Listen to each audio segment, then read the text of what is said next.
వీడియోలో who developed Java అనేది తెలుసుకుందాం. 1991లో సన్ మైక్రోసిస్టమ్స్ అనే ఒక కంపెనీలో ఒక టీమ్ ఫామ్ అయింది. ఆ టీమ్ లీడ్ ఎవరు అంటే జేమ్స్ గూస్లింగ్ అనమాట. ఈ టీమ్ అంతా కలిపి ఒక మంచి ప్రోగ్రామింగ్ లాంగ్వేజ్ని డిజైన్ చేయాలని చెప్పి డిసైడ్ అయ్యారు. వాళ్ళు అప్పుడు 1991లో ఒక ప్రోగ్రామింగ్ లాంగ్వేజ్ని డిజైన్ చేయడం స్టార్ట్ చేశారు.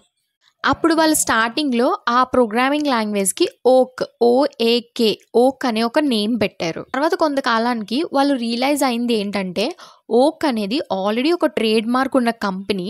సో మనం ఈ నేమ్ని యూజ్ చేయకూడదు. సో మనం ఒక కొత్త నేమ్ని పెట్టాలి. ఆ నేమ్ చాలా షార్ట్, యూనిక్ అండ్ ఈజీగా అండ్ క్రేజీగా ఉండాలి అని చెప్పేసి వాళ్ళు అనుకున్నారు. సో ఆ నేమ్ కోసం ఆ టీంలో ఉన్న ప్రతి మెంబర్ కూడా ఎన్నో నేమ్స్ని సెర్చ్ చేస్తూ ఉన్నారు, ఏ నేమ్ పెడదామని చెప్పేసి. అదే టైంలో వాళ్ళ టీంకి ఒక మంచి ఐడియా వచ్చింది. వాళ్ళు ఈ ప్రోగ్రామింగ్ లాంగ్వేజ్ని డెవలప్ చేసే టైంలో ఎక్కువగా కాఫీని కన్జ్యూమ్ చేస్తూ ఉండేవారంట.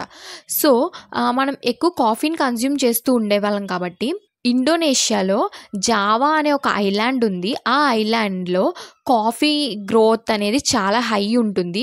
సో మనం మన ప్రోగ్రామింగ్ లాంగ్వేజ్కి ఆ ఇండోనేషియాలో ఉండే జావా అనే ఐలాండ్ నేమ్ పెడదాము. ఇది కొంచెం క్రేజీగా ఉండింది అండ్ కొంచెం క్యాచీగా కూడా, అంటే చాలా ఈజీగా కూడా ఉండింది. సో మనం ఈ జావా అనే నేమ్ మన ప్రోగ్రామింగ్ లాంగ్వేజ్కి పెడదామని చెప్పేసి వాళ్ళు డిసైడ్ అయ్యారనమాట. సో 1995లో ఈ జావా అనే ప్రోగ్రామింగ్ లాంగ్వేజ్ మార్కెట్లోకి ఫుల్గా రెడీ అయ్యి మంచి డైనమిక్ అండ్ ఫాస్ట్ ప్రోగ్రామింగ్ లాంగ్వేజ్గా బయటకు వచ్చింది. సో ఆ టైంలో దీనికి జావా అనే నేమ్ అనేది పెట్టారనమాట.